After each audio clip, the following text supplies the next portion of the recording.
Good morning, good evening, good afternoon, everybody out there, wherever you are in Zeitgeist land. My name is Peter Joseph. This is the January 9th, 2013 TZM Global Radio Show broadcast. I'm a little under the weather, so if I'm a little lackluster, please excuse me. But Happy New Year to you all, for those that continue this bizarre tradition as we bracket out our lives. Just to start off, I'm going to be going through some orientation essays, and over the course of time with these shows, I'm going to go pretty much through every single one of them as they are produced. And at the moment, though, beside the ones I'm going to talk about today, and other topics, of course, I've been doing a great amount of review of economic thought, of economic history through time, and the changes that have happened since, John Locke, all the way up through the traditional guys like Adam Smith and Ricardo and Malthus, up through the neoclassical school's introduction, these ideas of utilitarianism, models of human behavior, for example, that are brought forward, all traditionally imposed. There'll be a 17-page essay on this one alone. It's going to be going through the gamut of lecture team proofs and adjustments here very soon, but that will be online relatively soon. Point being, though, is it's really fascinating to see how the so-called socialists, or to be more correct, the reformers, many people don't know this, but capitalism is actually a very open term. It's never been completely defined, just as socialism is never really defined in the cultural view either. You can find definitions of them online, but you see people use these terms flagrantly, constantly. They're floating in their meaning and semantics. But the reformers, let's call them something different than socialists. The socialist idea has become almost an insulting word to many. They really were expecting things to change a lot more rapidly than they actually did. The reformers that saw the flaws and the inequality and inefficiency of the system, you can go back to Marx, you can talk about Veblen, you can talk about all sorts of other people within that sphere, even up to the present day. And you'll notice that it didn't quite happen the way anyone thought it would. There's a unique phenomenon that I've noticed, and that is there's a placating quality as time goes by, where the lowering standards of living, where the elements that are problematic become accepted, they become habitualized by everyone. And this is what I think is most fascinating about 2012, is there's the late 2011, we had Occupy come in, we had the Arab Spring, we had all this dynamic stuff, all these things that just seem to root and change, and it's all subsided and flatlined to a certain effect with zero reform whatsoever. I mean, all of the Arab Spring countries are going to have the same oppressive regimes one way or another. Most of them have been completely invaded by Western interests, whether they intended it or not, with the illusion of democracy, which is really just covert free market idealism. It's free market crusade when they talk about democracy going to these other countries. But it's placating, it's reducing people's standards of living. It gives them the illusion of change, but nothing's changed. And the inequality, the debt problems, all the economic issues that at one point in the public sphere was really hyped, was really talked about, was like, this is it, this is really problematic, which, of course, the hype in the media goes negative on both sides because they'll talk about whatever they can to get ratings, hence advertising revenue. But now that's subsided too. That's subsided to the extent where it's just ignored. So I find it fascinating, is my point, that the evolution of reformation of the society is diminished simultaneously while gaining more and more attention. There's this kind of law of diminishing returns that happens with people's responses. And that's what I found, if that makes sense, I hope it does, that's what I found most interesting about 2012. And probably 2013. It's going to take some accents. People are just getting used to the vast poverty levels, vast homelessness levels in America, vast debt crises, the fact that the U.S. government has no money and they keep raising the debt ceiling, the fact that there's one crisis after another, people are just getting so bored of it. Mainly, even though it affects them greatly, mainly because it is all nonsense. It is all as arbitrary as can be.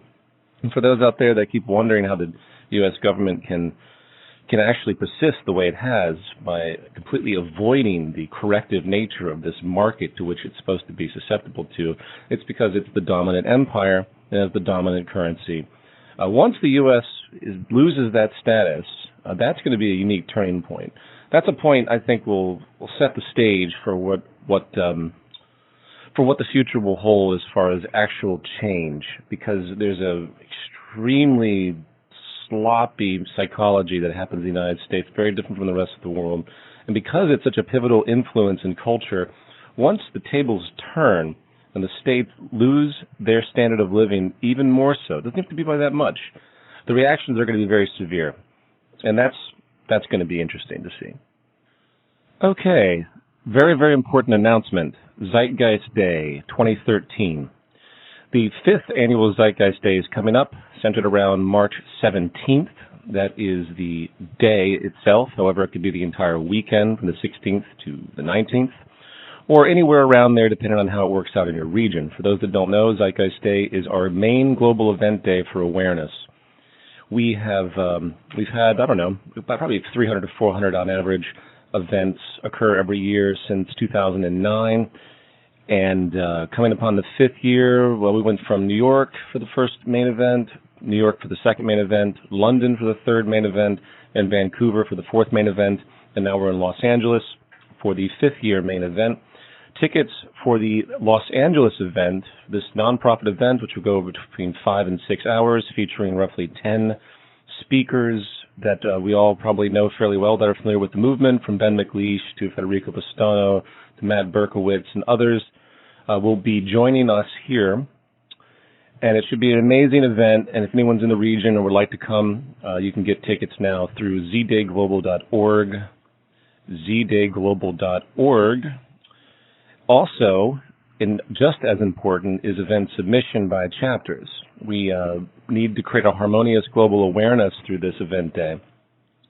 So the zdayglobal.org also has the submission information. We'll populate a nice map. Anyone can go there right now and see the kind of the history of what we've done. It's going to be updated very soon. The website's a little bit out of date. But this is huge. This is what the movement does on an annual basis. And if you consider yourself a part of the movement, identify with the movement, it's deeply encouraged you do something, get a community organization together to do something on this day to show global awareness, try to get attention for it in your local media and general region. Excuse me. This is it. So I think I've emphasized it enough. People talk about what the movement does. Well, this is a very big part of it. As Zeitgeist Day 2013 LA main event, we'll not only have the speakers, we're also going to have some installations and some supporting organizations that will come through. I'm going to be speaking about the Global Redesign Institute at some length, because that's going to be an important flagship project for the movement. Granted, it's slightly separate from the movement in a certain sense, as it's not really an institute per se, it's just the title. But it's going to take a life of its own. It's going to be a hub for technicians and engineers and creative thinkers to come. Ideally, it'd be directly associated with the movement and associated with chapters, but that's going to be probably a complex evolution. More on that in future broadcasts and in emails, because that's on the back burner because of the difficulty in programming. But it is an important idea to discuss, and that will be one of the highlights of the Z-Day main event in Los Angeles. For those out there that want to have their own Z-Day event, again, you can check the information on zdayglobal.org and see the tips and the steps that we offer. But it's really very simple. It can be as simple as showing a lecture, giving a lecture. There's going to also be a bunch of materials to download. We're going to take a lot of the core lectures the movement has had for a number of years, recompile them into downloads where people can create their own keynote-style lectures. This is, I think, a great experience for people. If we don't have people out there to speak, then we're in a lot of trouble. We can't just keep generalizing this type of data. We need people to really think about it. And that's where the lecture team, of course, that has been talked about at length before, originates. It originates with you being able to stand up and having the confidence to learn in detail about such data, to be able to transmit it and to be able to answer questions about it in your local community. Again, to plug the lecture team concept, if you'd like to participate in a lecture team and you do lectures this year for Z-Day, make sure you record and send them to Z-Day Global. You can just send it to media at thezeitgeistmovement.com. That's very, very important. Documentation of your event and publicizing your event is of the most critical nature. If you have an event and it's not really recognized by the community. It's like a tree that falls in the forest. You got to do something to get attention to it. At a very bare minimum, record it and make a nice edit of your work so it can live online after the fact. At any rate, an email will be sent regarding all of this information very soon. If you're not subscribed to our main email list, it's just at the zeitgeistmovement.com. You can see on the right-hand side. And that is a great point of communication for pretty much everything we do at Global. So please sign up for the email. And you can also find more information on ZD at the new Zeitgeist Movement Forum. That's right, there's a new Zeitgeist Movement Forum, the zeitgeistmovementforum.org. So this is a brand new forum that has been programmed to be very easy on us admins, because the prior forum was a bit of a nightmare. We had a number of years back. We eventually just kind of trashed it because it was exhausting. It turned into this enormous just sea of warfare between people that didn't like the movement, people that were confused about the movement, and it was very frustrating. I've no qualms about admitting the irritation of the prior forum because of the way it unfolded. It was presented very early on in the movement before we even had chapters, and it just really didn't work very well. So we're trying this again, and we really hope it does work out and people can be civil and contribute. The entire point of the forum at the zeitgeistmovementforum.org is to share information, to keep stuff that's fresh and new and important up there, so people can know, and to discuss things on a global level in a very concentrated way.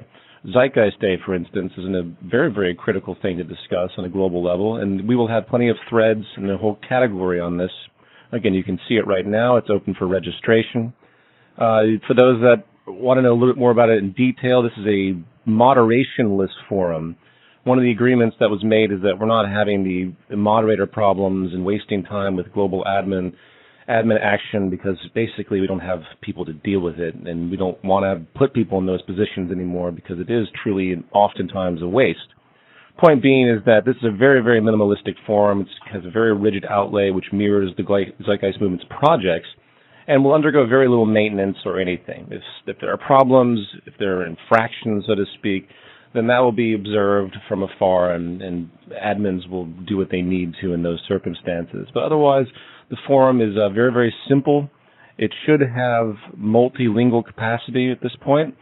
So if you want to communicate in other languages, you can. Granted, the whole thing is set up in English, but we're going to be tweaking this thing and getting it more useful on the global level as time moves forward. So please go to the zeitgeistmovementforum.org and create an account for yourself and begin sharing and posting information. Unlike the social networks, Facebook, which we know are used very frequently and are very popular, the forum itself serves as a concentration and easier means to see data and to search data about what the movement does. It's, of course, very, very difficult in those other social environments to do so. I was actually kind of hoping the general social networks would pick up the slack for forum communication, since they're so popular anyway and so many people are on them, but it really doesn't, though it's not the same whatsoever. At any rate, please register, and you'll find a Z-Day section where you can discuss these issues amongst many other sections as well. And I'm looking forward to seeing what kind of productivity the forum can get going. And since we're talking about website stuff, just a quick thing that is on the global site, the zeitgeistmovement.com. We have a news tips contribution email. If you want to send something regarding news updates about what's happening in the world that you think should be posted on global and eventually make it to all of our social networks and probably the forum, because we have dedicated people that are working with this data to keep it spread, please send it to tips@thezeitgeistmovement.com, tips@thezeitgeistmovement.com. I just wanted to throw that out there. And I think that just about does it as far as general announcements for now. The TZM orientation, the second section, social pathology section, should be done in about a week. That's going to be an extensive section on different attributes, a breakdown and failures of the current system. That will complete part 2. And the goal is to have the entire thing out there in downloadable and on-demand print form at cost by late February. I know it's a little bit tight for those that are really trying to focus on Z-Day to really build out of this information. But we're doing it as fast as we can, and we don't want to rush what needs to be ultimately a very high-quality, highly sourced document that, when handed off to people, can really give a great, concise sense of what the movement is about. It's not the easiest thing to explain to people, so we've really taken into account the detail needed in this document. So please look for that, but we're going to have other sections available, as I said, and so for those that are creating lectures for the local community for Z-Day, you have a lot to work with. That entire overview section, part one of the current guide, really is enough to spark pretty much any direction you'd like to go to emphasize the issues you'd like. So I really want to reiterate that the first part, the summation of the movement, holds an enormous degree of wealth as far as where to go data-wise and what to talk about.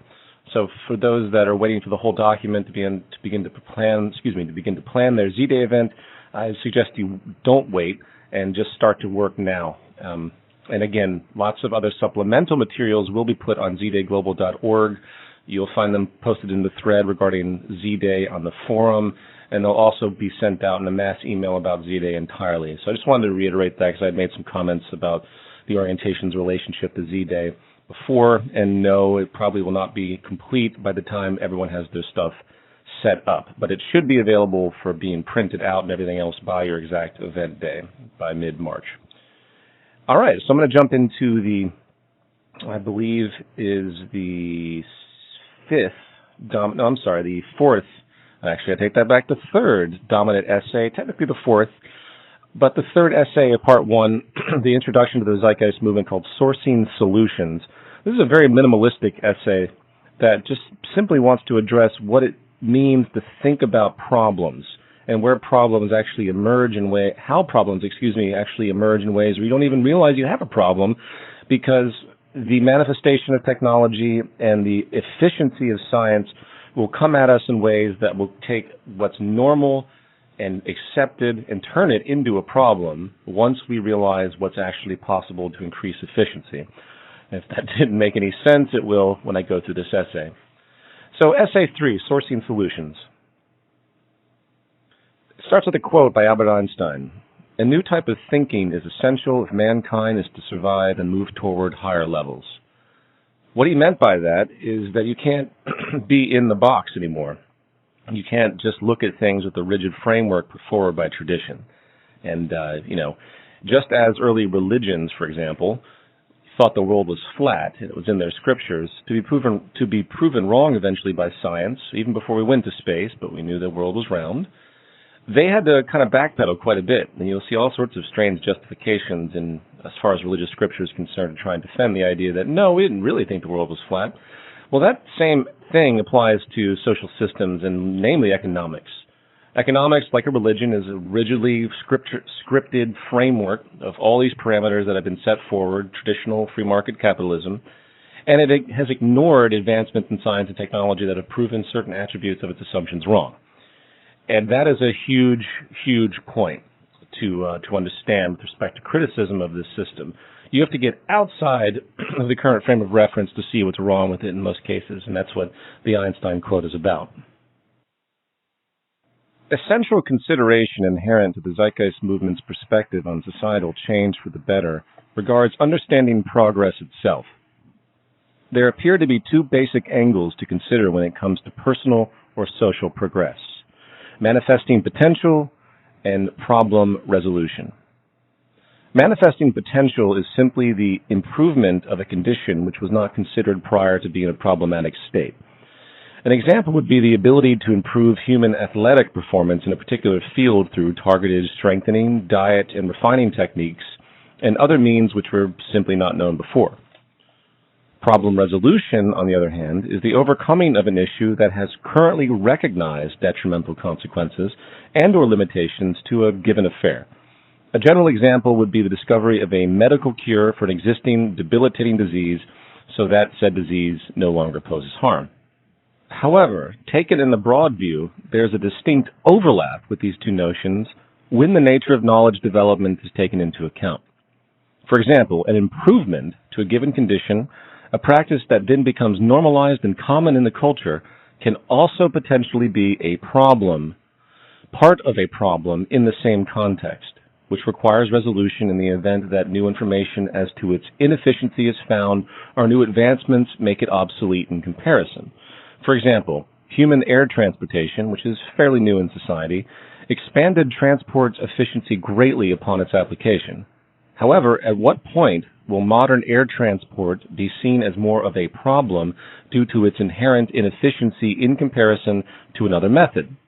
So, efficiency is relative in this sense, as only when there is an expansion of knowledge that what was once considered the best approach becomes inferior. This seemingly abstract point is brought up to communicate the simple fact that every single practice we consider normal today has built into it an inevitable inefficiency which, upon new developments in science and technology, will likely produce a problem at some point in the future when compared to newer emerging potentials. This is the nature of change, and if the scientific patterns of history reflect anything, it is that knowledge and its applications continue to evolve and improve, generally speaking. So back to the seemingly separate issues of manifesting potential and problem resolution, it can hence be deduced that all problem resolutions are acts of manifesting potential and vice versa. This also means that the actual tools used by society for a given purpose are always transient, whether it is the medium of transportation, medical practices, energy production, the social system, etc. These practices are all manifest resolutions with respect to human necessity and efficiency, based upon the transient state of understanding we have, or had at a time of their creation or evolution. Root purpose and root cause.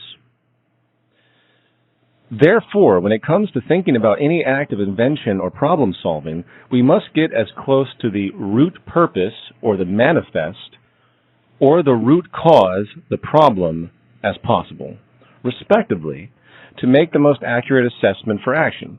Just as tools and techniques for potential are only as viable as the understanding of their foundational purpose, actions toward problem resolution are only as good as the understanding of the root cause.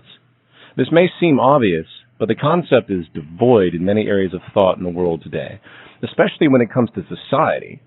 Rather than pursuing such a focus, most social decisions are based around traditional customs that have, by definition, inherent limits. A simple example of this is the current method of human incarceration for so-called criminal behavior. For many, the solution to offensive forms of human behavior is to simply remove the individual from society and punish them. This is based on a series of assumptions that stretch back millennia. Yet the science behind human behavior has changed tremendously over time with respect to understanding causality. It is now common knowledge in the social sciences that most acts of crime would likely not occur if certain basic supportive environmental conditions were set for the human being. Putting people in prisons is not actually resolving anything with respect to the causal problem. They might need to be removed, but it's not solving the problem. It's actually just a patch, if you will, which only temporarily stifles some effects of the larger problem. Another example, while seemingly different than the prior, but equally as technical, is the manner by which most think about solutions to common domestic problems, such as traffic accidents. What is the solution to a situation where a driver makes a mistake and haphazardly changes lanes only to impact the vehicle next to it, causing an accident? Should there be a huge wall between them? Should there be better training? Should the person simply have his or her driver's license revoked so they cannot drive again? Should there be more police? It is here again where the notion of root cause is often lost in the narrow frames of reference commonly understood by culture as solutions.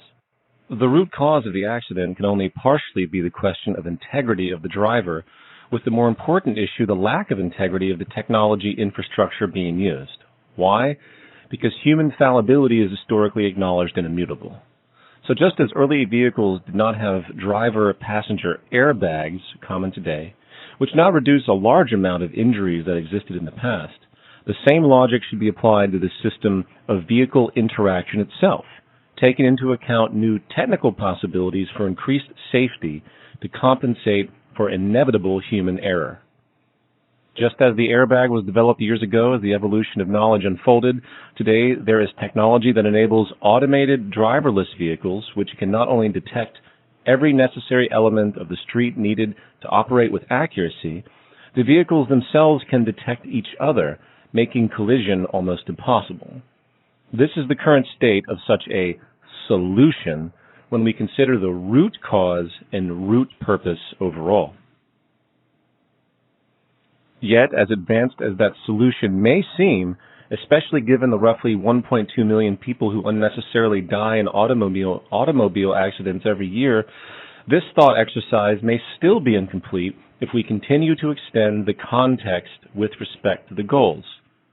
Perhaps there are other inefficiencies which relate to the transport infrastructure and beyond that need to be taken into account and overcome.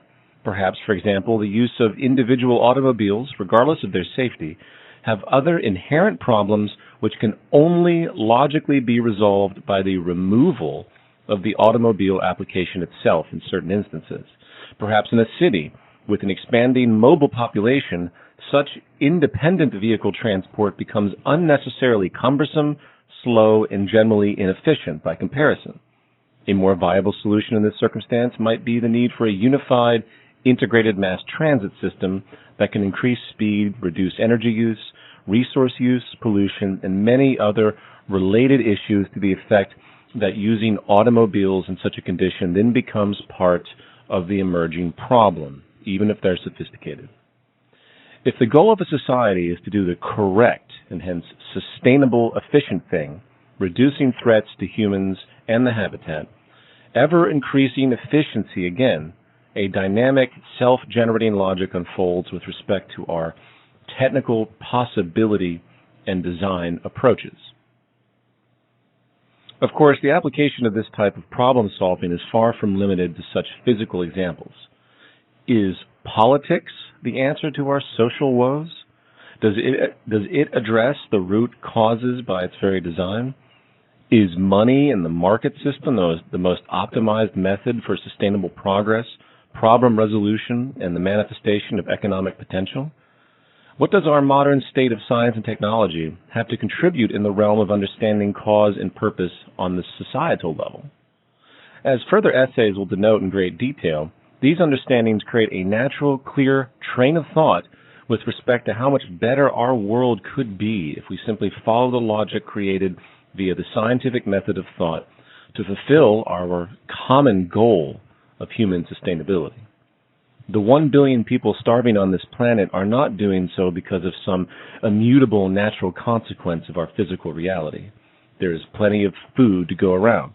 It is the social system which has its own outdated, contrived internal logic that perpetuates this social atrocity along with countless others. It is important to point out that the Zeitgeist Movement is not concerned with promoting patches as its ultimate goal, which, sad to say, is what the vast majority of activist institutions on the planet are currently doing. We want to promote the largest order, highest efficiency set of solutions available at any given time, aligned with natural processes to improve the lives of all while securing the integrity of our habitat. We want everyone to understand this train of thought clearly and develop a value identification with it. There is no single solution, only the near-empirical natural law reasoning that arrives at solutions and purpose. And that concludes Essay 3, Sourcing Solutions, a very simple essay which you can go back and read free online at thezeitgeistmovement.com, of course. There are a lot of footnotes that accompany this, but I did not go through those. But most of the statements that are made regarding quantifications are sourced in the footnotes. The bottom line is that the manifestation of potential and the solving of problems are the same thing. Nothing that we apply today is universally efficient, except, almost paradoxically, the scientific train of thought to which recognizes that very phenomenon. So keep that in mind. It takes a great vulnerability to look at the world this way. All problems are resolved by temporary solutions, and those solutions will inevitably be part of problems in the future as the organism of knowledge develops. Moving on to the next essay, which is substantially more complex. This essay is entitled Logic versus Psychology. And the ultimate point of this essay is to show how there is basically a barrier set up in people's psychology as they establish their frames of reference. And these elements are pretty much at the source of all arguments you'll find against the movement in origin of the frame of reference, not the exact arguments themselves. I hope that makes sense. Sorry, ladies and gentlemen, I'm a little out of it today. The whole point, which again will become clear as I read this, is that when you go up against debate, against people that are against this idea, you'll find that the majority of their arguments are not based on a logical assessment. They're based on a psychological comfort zone. And that's a very, very powerful phenomenon in the human psyche. I think the majority of ideological debates out there spread through the majority of human recorded history are fundamentally not logical in the sense of an objective view. They're always psychological comforts based on established frames of reference. The entire history of economic thought is a psychological manifestation. Granted, you can combine the two and start to get into some deep philosophical considerations with respect to how much reality we really see, and that will be touched upon in this essay as well. But this distinction is very critical to recognize at a minimum, also knowing that your own psychology is going to interfere with you as well. And I think one of the greatest awarenesses we have to have as people is awareness of our own fallibility of thought and how our emotions will get the best of us, and we have to constantly collar ourselves and monitor ourselves pretty much at all times, almost as though we're looking at ourselves in a detached third-party, Buddhist kind of concept where you're witnessing all of your behavior, if that makes sense. So logic versus psychology. This begins with a quote by Aristotle, who states, "We do not act rightly because we have virtue or excellence, but we rather have those because we have acted rightly." A powerful yet often overlooked consequence of our environmental vulnerability to adapt to the existing culture is that our very identity and personality is often linked to the institutions, practices, trends, and hence values we are born into and exist in. The psychological adaptation and inevitable familiarity creates a comfort zone which, over time, can be painful to disrupt, regardless of how well reasoned the data standing to the contrary of what we believe may be. In fact, the vast majority of objections currently found against the Zeitgeist Movement, specifically the points made with respect to solutions and hence change, appear to be driven by narrow frames of reference and emotional bias more than intellectual assessment. Common reactions of this kind are often singular propositions which, rather than critically addressing the actual premises articulated by an argument, serve to dismiss them outright via haphazard associations. The most common classification of such arguments are projections, and it becomes clear very often that such opponents are actually more concerned with defending their psychological identity rather than objectively considering a new perspective. In a classic work by authors Cohen and Nagel entitled An Introduction to Logic and the Scientific Method, this point is well made with respect to the process of logical evaluation and its independence from human psychology. They state, "The weight of evidence is not itself a temporal event, but a relation of implication between certain classes or types of propositions. Of course, thought is necessary to apprehend such implications. However, that does not make physics a branch of psychology. The realization that logic cannot be restricted to psychological phenomenon will help us to discriminate between our science and rhetoric, conceiving the latter as the art of persuasion or of arguing so as to produce the feeling of certainty. Our emotional dispositions make it very difficult for us to accept certain propositions, no matter how strong the evidence is in their favor. And since all proof depends upon the acceptance of certain propositions as true, no proposition can be proved to be true to one who is sufficiently determined not to believe it." Unquote.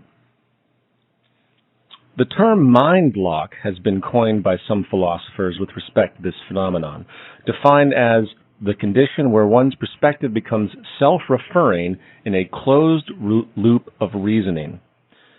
Seemingly empirical presuppositions frame and secure one's worldview, and anything contradictory coming from the outside can be blocked, often even subconsciously.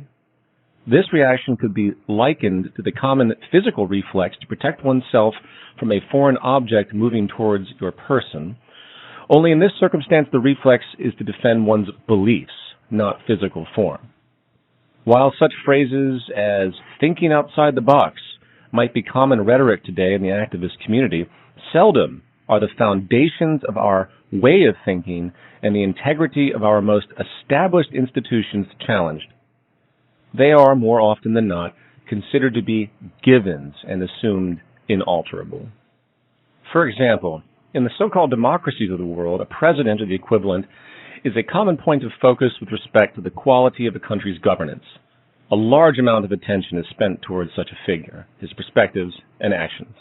Yet seldom does one step back and ask, why do we have a president to begin with?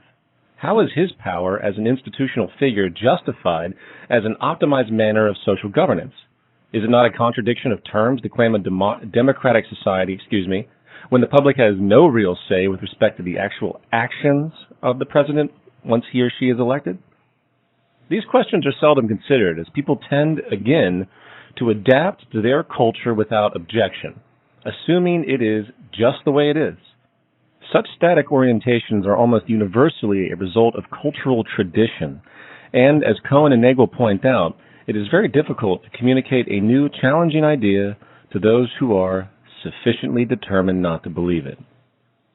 Such traditional presuppositions, held as empirical, are likely a root source of personal and social retardation in the world today. This phenomenon, coupled with an educational system that constantly reinforces such established notions through its institutions of academia, further seals this cultural inhibition and compounds the hindrance to relative change. While the scope of this tendency is wide with respect to debate, there are two common argumentative fallacies worth noting here as they constantly come up with respect to the application set and train of thought promoted by the Zeitgeist Movement. To break the narration here, application set and train of thought are distinguished in this sentence. The application set has to do with the temporal technical advancements. Anything that relates to advanced infrastructure, technology, city systems, whatever. These elements, while derived from a train of thought, which is empirical or near empirical, these are different. So it's important to make these two distinctions, application set versus train of thought.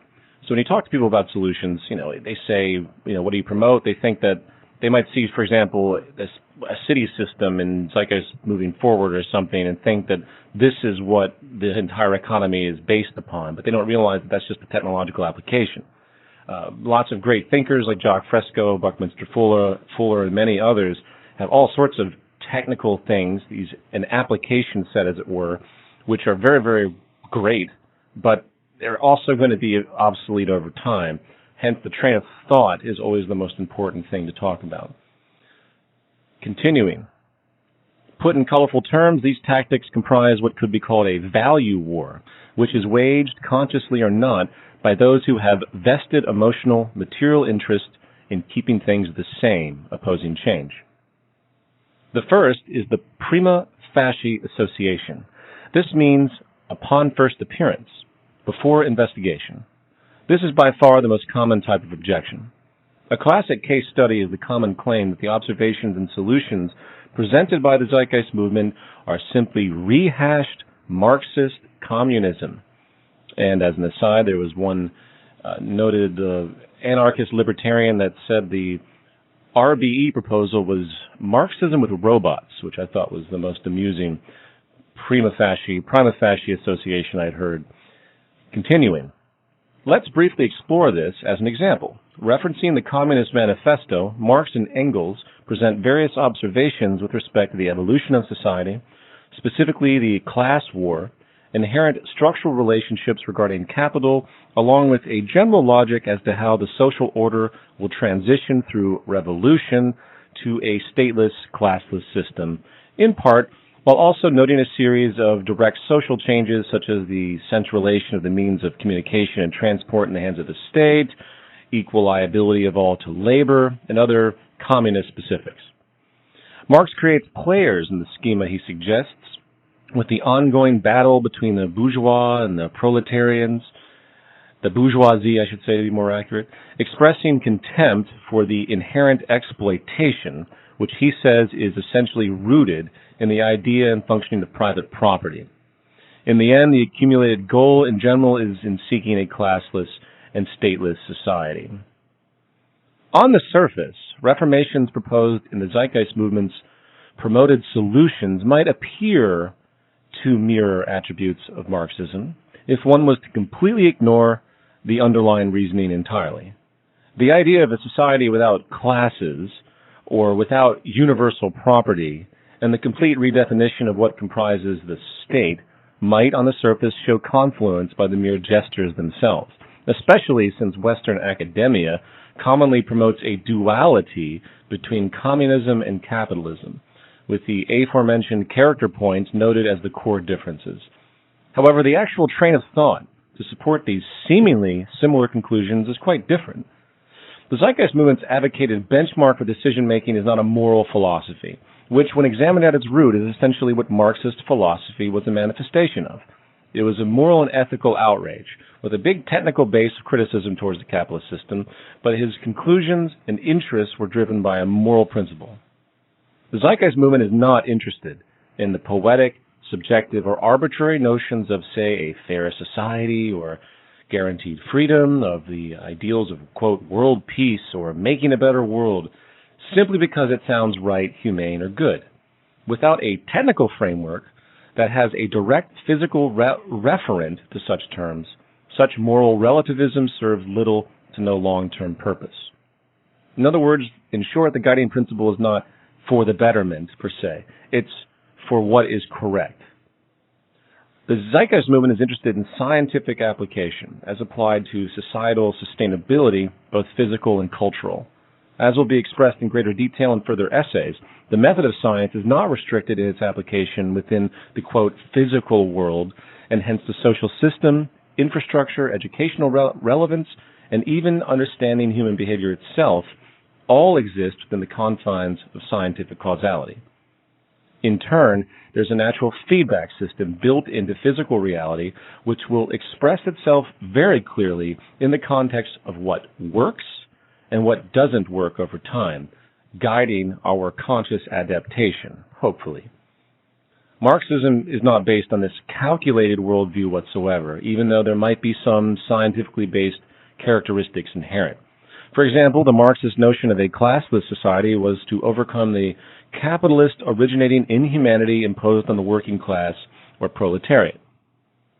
The Zeitgeist Movement's advocated train of thought, on the other hand, sources advancements in human studies. It finds, for example, that social stratification, which is inherent to the capitalist market model, to actually be a form of indirect violence against the vast majority as a result of the evolutionary psychology we humans naturally possess.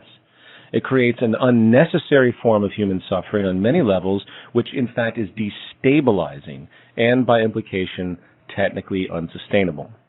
Another example is the Zeitgeist Movement's interest in removing universal property and setting up a system of shared access. This is often quickly condemned to the Marxist idea of abolishing private property.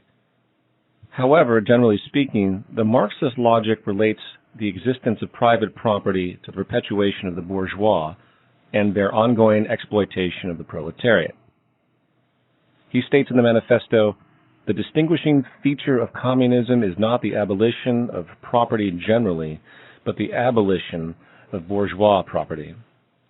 The Zeitgeist Movement's advocated logic, on the other hand, relates the fact that the practice of universal individual ownership of goods is environmentally inefficient, wasteful, and ultimately unsustainable as a universal practice.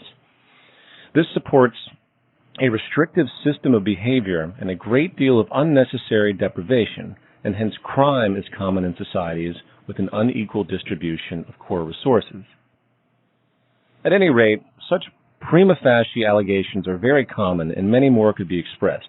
However, it is not the scope of this section to discuss all alleged connections between Marxism and the Zeitgeist Movement's advocated scientific train of thought. Let's move on to the straw man. The second argumentative fallacy has to do with the misrepresentation of a position, deliberate or projected, commonly referred to as the straw man. When it comes to the Zeitgeist Movement, this usually has to do with imposed interpretations which are without legitimate evidence to be considered relevant to the point in question. Very common. For example, when discussing the organization of a new social system, people often project their current values and concerns into the model without further considering the vast change of context inherent, which would likely nullify such concerns immediately. A common straw man projection in this context would be that in a society where material production was based upon technological application directly and not an exchange system requiring paid human labor, people would have no monetary incentive to do anything, and therefore the model would fail as nothing would get done.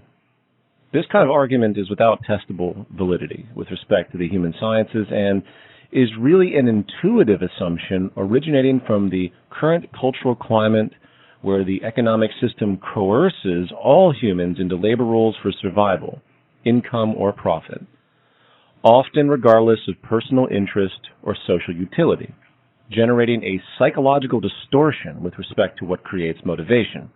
In the words of Margaret Mead, if you look closely, you will see that almost anything that really matters to us, anything that embodies our deepest commitment to the way human life should be lived and cared for, depends on some form of voluntarism.